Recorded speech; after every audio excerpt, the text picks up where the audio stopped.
Hello, my name is Chase and I'm an alcoholic. I got sober on July 11th, 1987, and by the grace of God, I have not been drunk since that day. I'm so very grateful to the Lord for this, and I'm going to tell my story on what's the day before my 74th birthday. This will be a 15-minute story, so don't feel like you're going to be bored too badly. But what happened was I played a game. It was called You Hurt Me, Now I Hurt Me. And I hope nobody else plays this game, at least not as dangerously as I did. Because if I got hurt bad enough, I'd drink. I'm going to show you. And then after that, if that didn't hurt bad enough, I'd try to kill myself. And if that didn't work, I'd run out in front of cars until maybe one of those cars would run over me.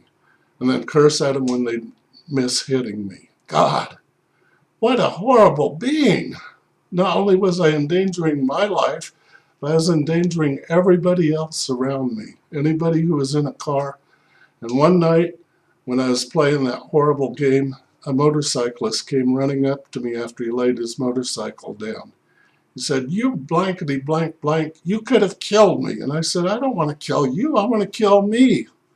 And I remember this as though it was yesterday, and it was well over 35 years ago. But I never want to forget that. And if I ever get the opportunity to meet that man, I want to give him my amends for being out in traffic that night to where he had to lay his motorcycle down. You know, it takes a lot to prove to an alcoholic that they're alcoholic. I came into AA through the back door of Al-Anon. I went to Al-Anon meetings for a little over a year, as well as ACOA, Adult Children of Alcoholics Anonymous, is where I first started, before I got sober. And I thought, well, I'll go to a treatment center for codependency. And I went there, and they kept wanting me to look at one lady, one of the staff members, kept wanting me to look at my alcoholism. I said, "I'm not here for alcoholism. I'm here as a codependent."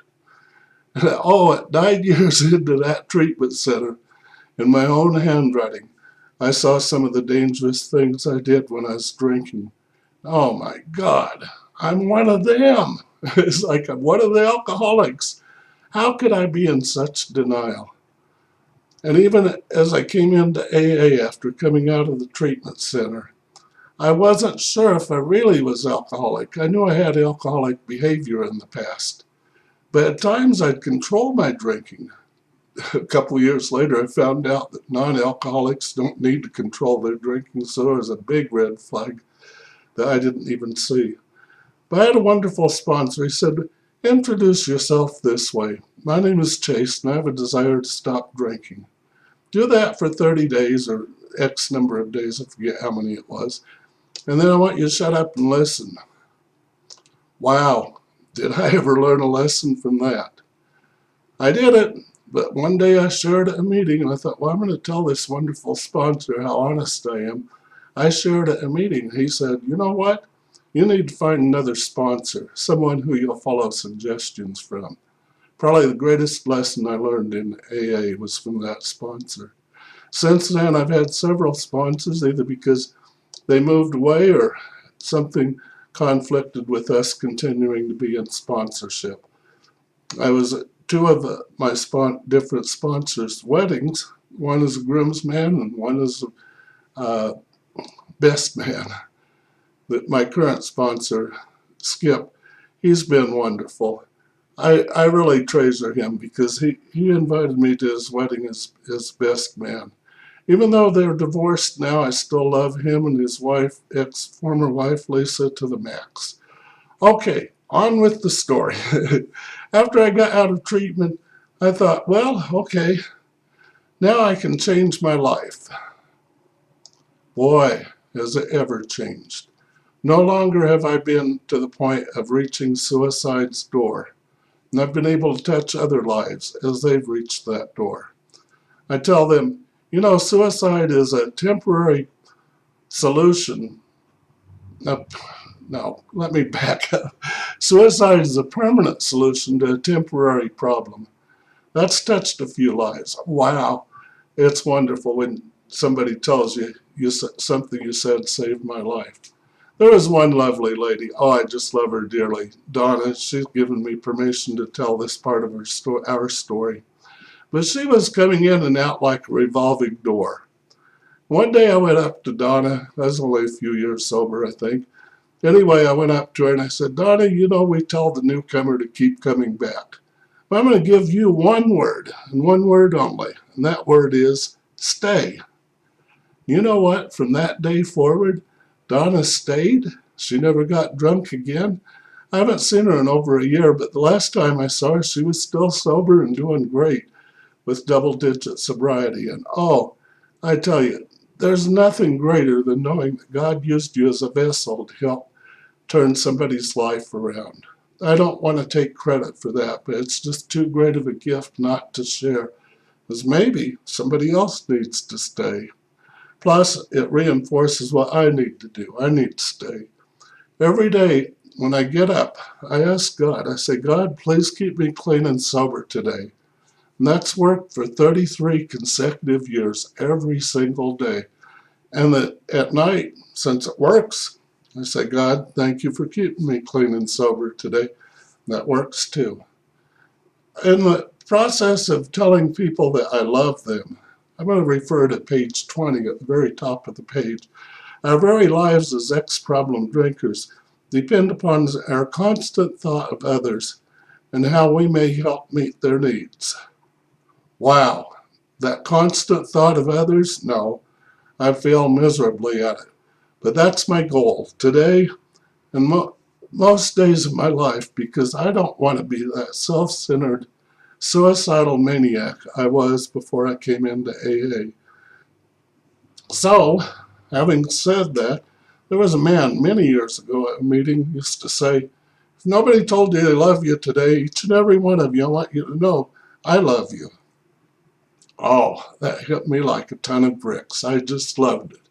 I hadn't been told I'd been loved a lot, especially before sobriety, except maybe through family and very close friends. But wow, today I share his words, maybe not verbatim, but I always want to say, if nobody told you they love you today, let me tell you, I love you. And if others have told you that, I still love you. You know, love is what keeps us going, especially during this time of this pandemic.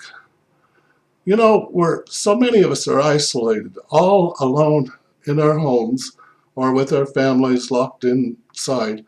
And yet, you know, the world's still going. Life's still going. People are still getting sober. People are still staying sober. And with love, we can continue that path for the rest of our lives, regardless of what's going on outside.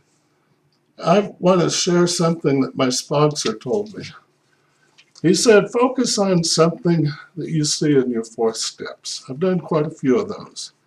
And almost every one of them has had 2 things. I want attention, I want my way. Now, the wanting attention isn't near as great as it used to be, but the wanting my way, it still forces itself into my life. One of the character defects I just can't seem to get rid of. I want my way. Many of you know I don't like change, and I'm a very controlling type person. But, you know, without change, where would I be? All the changes that God gave me through sobriety, wow, what a gift. I don't have to run in front of cars anymore. I don't have to play that deadly game of you hurt me, now I hurt me. I don't have to go into places that are not meant for a human being to be, where death is lurking around the corner. I've done that. I've been there. And I don't like being that selfish, self-absorbed person that I used to be. So if I can get out of me by loving you, then that's what I want to do forever. Okay, let's see if I have something here.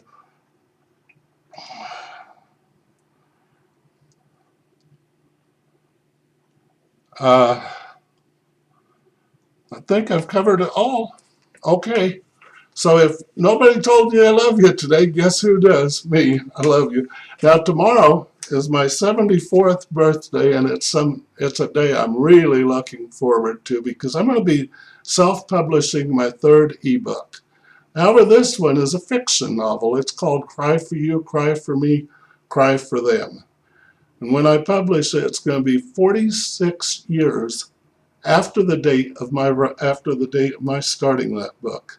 Now, throughout the years, it stayed in a bottom drawer of a dresser for many years. However, recently I took it out and edited it and tried to bring it up to date a little bit, but didn't change much at all. You know, like picking up the phone. Back then we had to dial the phone. Now we just pick one up and hit text. Okay, anyway, Cry for You, Cry for Me, Cry for Them. Look for it in the near future. I love each and every one of you. Toodaloo. That's it. End.